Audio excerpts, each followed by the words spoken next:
নরসিংদীর পলাশ উপজেলায় মাদ্রাসার এক শিক্ষার্থীকে ধর্ষণ চেষ্টায় আব্দুর রহিম নামে এক শিক্ষককে গ্রেপ্তার করেছে পুলিশ। গতকাল রাতে ফুলবাড়িয়া গ্রাম থেকে তাকে গ্রেপ্তার করা হয়।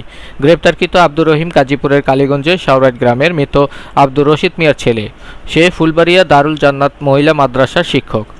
পলাশ থানার ওসি মোহাম্মদ ইখতিয়ার উদ্দিন জানান, গতকাল অভিযুক্ত আব্দুর রহিম ফুলবাড়িয়া মহিলা মাদ্রাসার একটি কক্ষে ওই মাদ্রাসার চতুর্থ শ্রেণী শিক্ষার্থীকে ডেকে নিয়ে শরীরের বিভিন্ন স্পর্শকাতর স্থানে হাত দিয়ে ধর্ষণের চেষ্টা করে।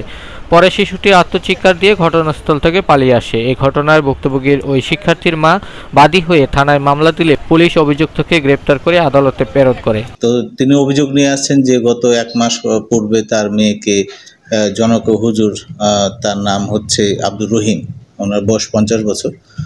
তো তার শরীরে বিভিন্ন স্পর্শকাতর স্থানে আর কি স্পর্শ করেছে এবং এক পর্যায়ে ধর্ষণের চেষ্টা করছিল।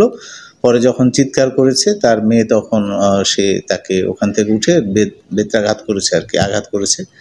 তো পরে ওখান থেকে সে অনেকভাবেই চেষ্টা করেছে আসার জন্য, কিন্তু তার মেয়েটা আসতে পারে না। গতকালকে সকালবেলা তার মেয়ে সেখান থেকে পালায় আসে অনেক কষ্ট করে এবং রাত্রে আমাদেরকে সে অভিযোগ করে। তা আমরা সাথে সাথে এটা তদন্তে নেই, আমলে নেই এবং ওই ভিকটিমের বাচ্চাটার সাথে আমরা কথা বলি এবং ওই যে আসামি বিবাদী তাকে আমরা হেফাজতে নিই।